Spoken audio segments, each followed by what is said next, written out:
Hey guys, welcome to use of time by Anupriya Anand. आप सभी का बहुत बहुत स्वागत है। अगर आपने अभी तक use of time by Anupriya Anand को सब्सक्राइब नहीं किया तो सब्सक्राइब कर लीजिए, क्योंकि इसमें डेली सुबह 6 बजे most important current affair and daily शाम 8 बजे मोस्ट इंपॉर्टेंट जनरल अवेयरनेस की स्पेशल क्लास होती है, जो कि कॉम्पिटिटिव एग्जाम्स के लिए स्पेशल क्वेश्चंस होते हैं उसमें।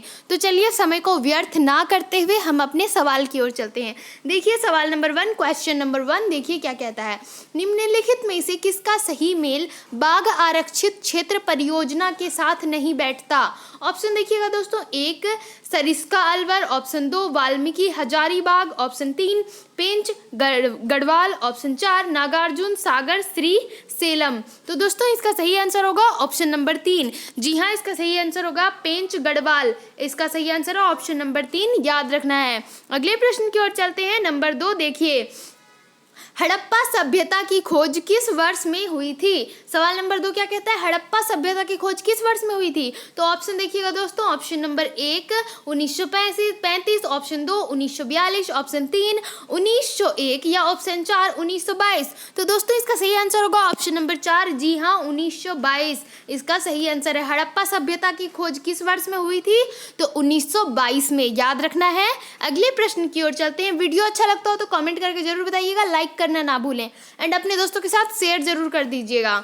नंबर 3 देखिए, मोहम्मद बिन तुगलक निपुण था किस चीज में? तो दोस्तों देखिए, ऑप्शन नंबर 1 कला में, 2 संगीत में, 3 सुलेखन में या 4 दर्शन में। तो दोस्तों इसका सही आंसर होगा ऑप्शन नंबर 4। जी हाँ, दर्शन में। सवाल क्या कहा गया है, मोहम्मद बिन तुगलक किस चीज में निपुण था? तो दर्शन में, याद रखना है। अगले प्रश्न की ओर चलते हैं। नंबर 4 ध्यान से देखिए, माध्यम के तापमान में वृद्धि के साथ प्रकाश की गति। तो देखिए दोस्तों, ऑप्शन 1 बढ़ती है, 2 घटती है, 3 वैसी ही रहती है या 4 सहसा गिर जाती है। तो दोस्तों इसका सही आंसर होगा ऑप्शन नंबर 3। जी हाँ, वैसी ही रहती है। ऑप्शन नंबर 3 इसका सही आंसर है, याद रखना है। अगले प्रश्न की ओर चलते हैं। नंबर 5 ध्यान से देखिए, सवाल नंबर 5 क्या कहता है। शीतकाल में कपड़े हमें गर्म रखते हैं क्योंकि वे क्या करते हैं? ऑप्शन देखिएगा, 1 ऊष्मा प्रदान करते हैं, ऑप्शन 2 ऊष्मा का विकिरण नहीं करते, ऑप्शन 3 वायु को शरीर के साथ संपर्क में आने से रोकते हैं या ऑप्शन नंबर 4 शरीर की ऊष्मा को बाहर जाने में से रोकते हैं। तो दोस्तों इसका सही आंसर होगा ऑप्शन नंबर 4। जी हाँ, शरीर की ऊष्मा को बाहर जाने से रोकते हैं। ऑप्शन नंबर 4 इसका सही आंसर है। शीतकाल में कपड़े हमें गर्म रखते हैं क्योंकि शरीर की ऊष्मा को बाहर जाने से रोकते हैं। सवाल नंबर 5 का ऑप्शन नंबर 4 सही आंसर है। अगले प्रश्न की ओर चलते हैं। नंबर 6 ध्यान से देखिए, रेफ्रिजरेटर में शीतन किस प्रकार होता है? ऑप्शन देखिएगा दोस्तों, 1 फ्रीजर में जमी हुई बर्फ के द्वारा, ऑप्शन 2 संपीड़न गैस के सहायता द्वारा, ऑप्शन 3 वाष्पशील द्रव के वाष्पन द्वारा या ऑप्शन 4 इनमें से किसी के भी द्वारा नहीं। तो दोस्तों इसका सही आंसर होगा ऑप्शन नंबर 3। जी हाँ, वाष्पशील द्रव के वाष्पन द्वारा। ऑप्शन नंबर 3 इसका सही आंसर है। देखिए, रेफ्रिजरेटर में शीतन किस प्रकार होता है? तो वाष्पशील द्रव के वाष्पन द्वारा। सवाल नंबर 6 का ऑप्शन नंबर 3 सही आंसर है। देखिए सवाल नंबर 7 क्या कहता है, हम लघु तरंग के प्रसारणों को दीर्घ तरंग के प्रसारणों की अपेक्षा अधिक अच्छी तरह क्यों सुन सकते हैं? ऑप्शन देखिएगा दोस्तों, 1 दीर्घ तरंगों की अपेक्षा लघु तरंगों में अधिक ऊर्जा होती है, ऑप्शन 2 लघु तरंगों पर वायुमंडलीय विक्षोभ का प्रभाव नहीं पड़ता, ऑप्शन 3 लघु तरंग के प्रसारण निकटस्थ रेडियो केंद्रों द्वारा किए जाते हैं या ऑप्शन 4 परंपरा से लघु तरंगे लंबी दूरियों के लिए है और दीर्घ तरंगे छोटी दूरियों के लिए आरक्षित है। तो दोस्तों इसका सही आंसर होगा ऑप्शन नंबर 2। जी हाँ, लघु तरंगों पर वायुमंडलीय विक्षोभ का प्रभाव नहीं पड़ता, इसीलिए ऑप्शन नंबर 2 इसका सही आंसर होगा। हम लघु तरंग के प्रसारणों को दीर्घ तरंग के प्रसारणों की अपेक्षा अधिक अच्छी तरह क्यों सुन सकते हैं?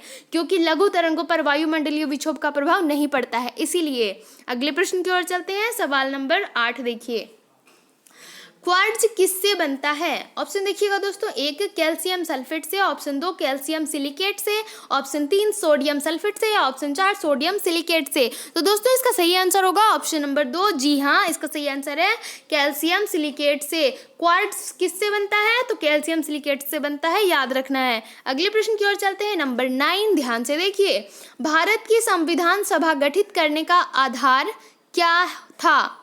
ऑप्शन देखिएगा दोस्तों, 1 भारतीय राष्ट्रीय कांग्रेस का प्रस्ताव, option number 2 cabinet mission plan 1946, option number 3 भारतीय स्वतंत्रता अधिनियम 1947 या ऑप्शन नंबर 4 भारतीय डोमिनियन के प्रांतीय राज्य विधानमंडलों के प्रस्ताव। तो दोस्तों इसका सही आंसर होगा ऑप्शन नंबर 2। जी हाँ, इसका सही आंसर है cabinet mission plan 1946। Option number 2 इसका सही आंसर है, याद रखना है।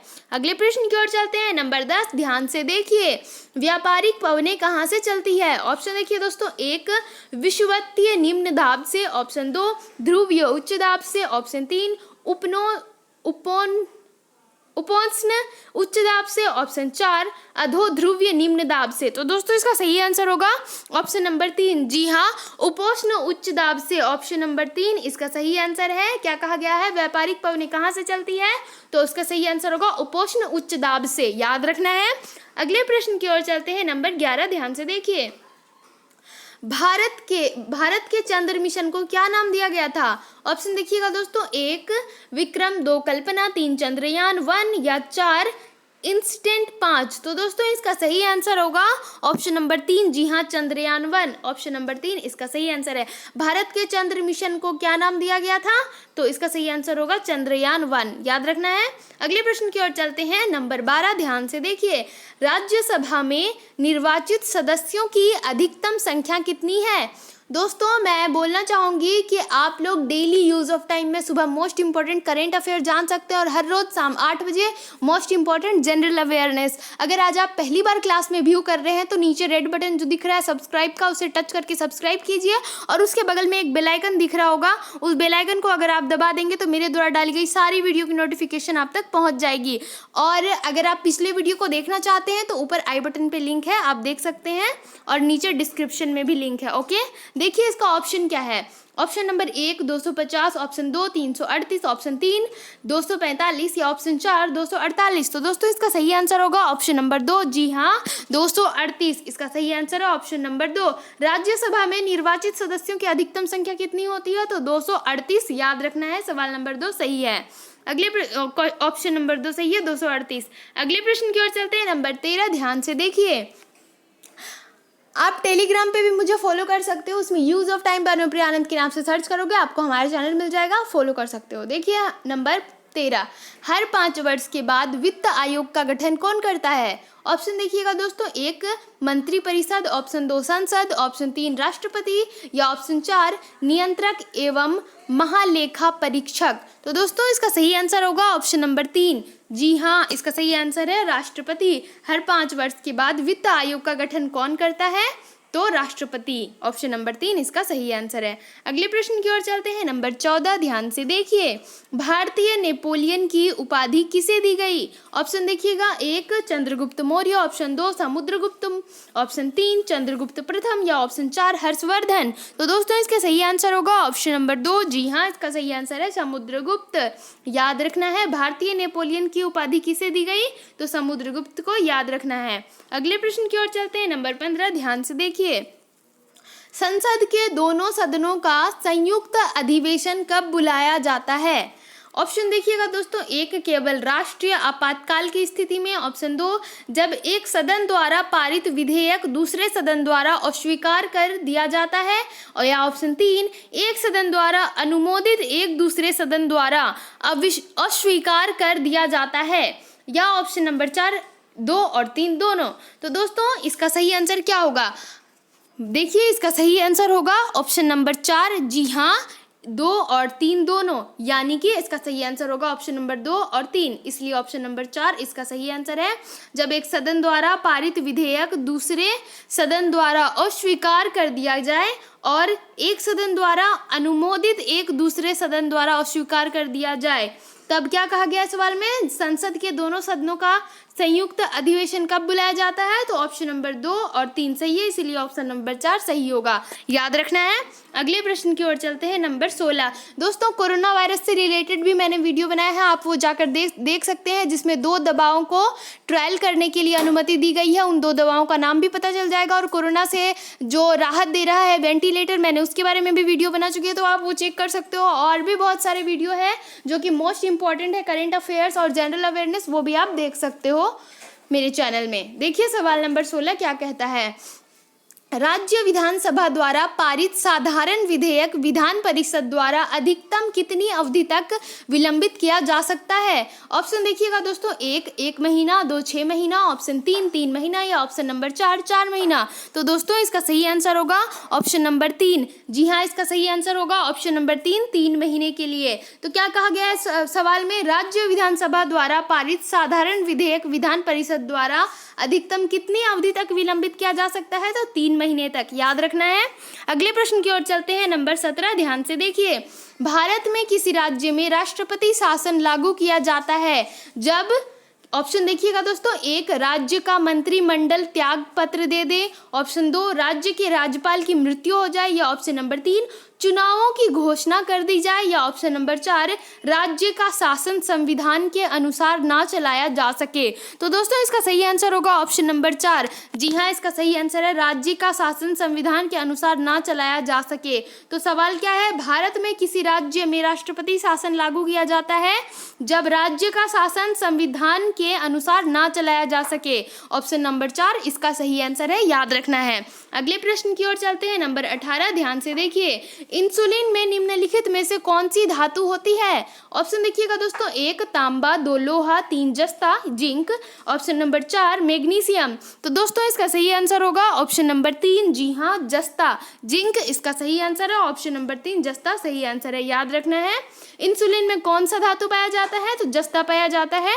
अगले प्रश्न की ओर चलते हैं, नंबर 19, निम्नलिखित में से किस फिल्म ने न्यूनतम ऑस्कर जीते हैं। ऑप्शन देखिएगा दोस्तों, 1 बेन हुर, option 2 Titanic, option 3 the Lord of the ring return of the ring, option number 4 Jurassic park. तो दोस्तों इसका सही आंसर होगा ऑप्शन नंबर 4। जी हाँ, जुरासिक पार्क इसका सही आंसर है। सब यहाँ सवाल क्या कहा गया है कि किस फिल्म ने न्यूनतम ऑस्कर जीते हैं, तो जुरासिक पार्क ने, याद रखना है। अगले प्रश्न की ओर चलते हैं, सवाल नंबर 20, ध्यान से देखिए। गुरु केलुचरण महापात्र किस नृत्य शैली से निपुण थे, किस नृत्य शैली में निपुण थे। तो ऑप्शन देखिए दोस्तों, 1 कथक, 2 ओडिसी, 3 कुचिपुड़ी या 4 भरतनाट्यम। तो दोस्तों इसका सही आंसर होगा ऑप्शन नंबर 2। जी हाँ, ओडिसी।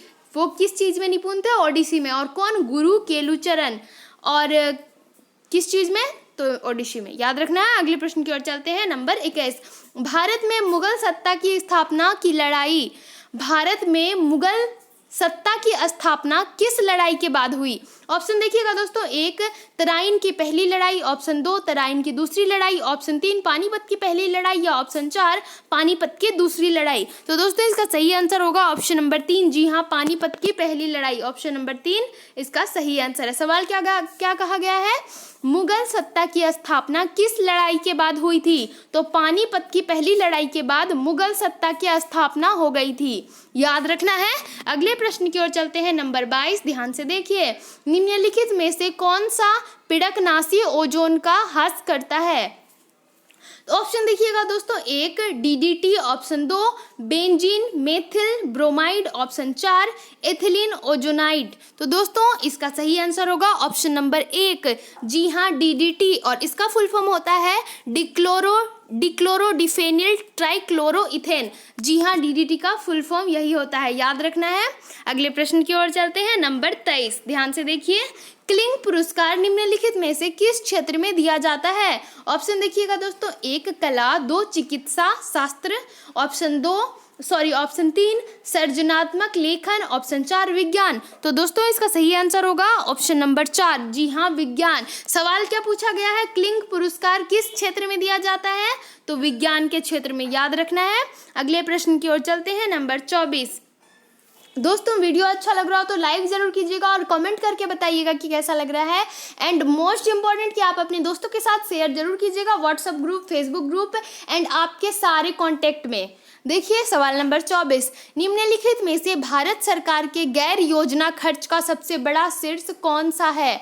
ऑप्शन देखिएगा दोस्तों, 1 ब्याज का भुगतान, ऑप्शन 2 इमदाद, ऑप्शन 3 रक्षा, या ऑप्शन 4 वेतन और मजदूरी। तो दोस्तों इसका सही आंसर होगा ऑप्शन नंबर 1। जी हाँ, इसका सही आंसर है ब्याज का भुगतान, ऑप्शन नंबर 1 इसका सही आंसर है। याद रखना है। सवाल क्या कहा गया है कि निम्नलिखित में से भारत सरकार के गैर योजना खर्च का सबसे बड़ा शीर्ष कौन सा है? तो ब्याज का भुगतान। याद रखना है। अगले प्रश्न की ओर चलते हैं। नंबर 25 ध्यान से देखिए। भारत सरकार से राज्यों को अंतरित संसाधन संविधिक कहलाते हैं यदि वे क्या होते हैं? देखिए ऑप्शन नंबर 1 ऋण के रूप में हो, ऑप्शन 2 योजना आयोग की सिफारिश पर हो, ऑप्शन 3 वित्त आयोग की सिफारिश पर हो, या ऑप्शन 4 अनुदान के रूप में हो। तो दोस्तों इसका सही आंसर होगा ऑप्शन नंबर 3। जी हाँ, वित्त आयोग की सिफारिश पर हो। ऑप्शन नंबर 3 इसका सही आंसर है। याद रखना है। सवाल क्या कहा गया है? भारत सरकार से राज्यों को अंतरित संसाधन संविधिक कहलाते हैं यदि वे वित्त आयोग की सिफारिश पर हो तो। याद रखना है। अगले प्रश्न की ओर चलते हैं। नंबर 26 गोल कृमि एक मानव परजीवी है जो कि ऑप्शन देखिए 1 क्षुद्रांत में पाया जाता है, ऑप्शन 2 यकृत में पाया जाता है, ऑप्शन 3 जठर में पाया जाता है, या ऑप्शन नंबर 4 बृहदांत्र में पाया जाता है। तो दोस्तों इसका सही आंसर होगा ऑप्शन नंबर 4। जी हाँ, बृहदांत्र में पाया जाता है। अगले प्रश्न की ओर चलते हैं। नंबर 27 ध्यान से देखिए। बटरफ्लाई स्ट्रोक शब्द का प्रयोग किस खेल में किया जाता है? ऑप्शन देखिएगा दोस्तों 1 टेनिस, 2 वॉलीबॉल, 3 कुश्ती, या 4 तैराकी। तो दोस्तों इसका सही आंसर होगा ऑप्शन नंबर 4। जी हाँ, बटरफ्लाई स्ट्रोक इस शब्द का प्रयोग तैराकी में किया जाता है। याद रखना है।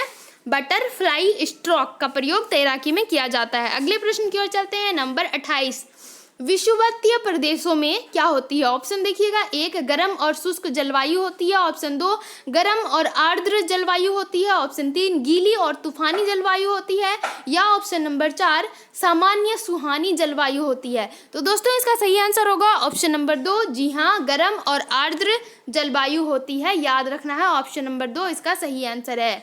अगले प्रश्न की ओर चलते हैं। नंबर 29 ये हमारा सेकंड लास्ट क्वेश्चन है। वीडियो अच्छा लगा हो तो लाइक करें, सब्सक्राइब करें, अगर अभी तक नहीं किए हो तो बेल आइकन को दबा दीजिए, क्योंकि अगर बेल आइकन दबाते हैं तो मेरे द्वारा डाली गई सारी वीडियो की नोटिफिकेशन आप तक पहुंच जाएगी। सुबह 6 बजे करेंट अफेयर एंड शाम 8 बजे मोस्ट इंपॉर्टेंट जीके जीएस जीए की इंपॉर्टेंट क्वेश्चन क्विज होती है।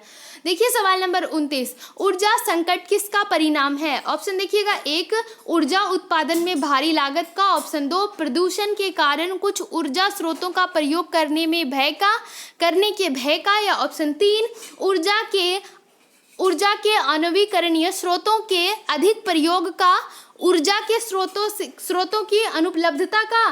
तो दोस्तों इसका सही आंसर क्या होगा?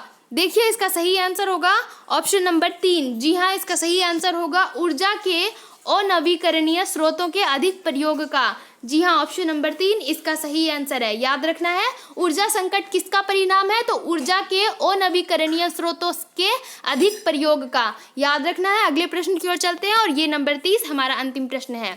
विद्युत उत्पादन के लिए नगर अपशिष्टों का प्रयोग करने वाला भारत में पहला शहर कौन सा है? दोस्तों अगर आप पिछले वीडियो को देखना चाहते हैं तो आई बटन पे देख सकते हैं, नीचे डिस्क्रिप्शन में भी लिंक है। देखिए इसका ऑप्शन क्या है। Option number 1 Kolkata, option 2 Mumbai, 3 Delhi, 4 Chennai. तो दोस्तों इसका सही आंसर होगा ऑप्शन नंबर 4। जी हाँ, चेन्नई इसका सही आंसर है। विद्युत उत्पादन के लिए नगर अपशिष्टों का प्रयोग करने वाला भारत में पहला शहर कौन सा है? तो चेन्नई। याद रखना है। दोस्तों ये हमारा अंतिम प्रश्न था। वीडियो अगर आपको अच्छा लगा हो तो लाइक करें, सब्सक्राइब करें, शेयर करें, कमेंट करके बताएं कि कैसा लगा, एंड मिलती हूँ कल नए प्रश्नों के साथ। Thanks for watching my video.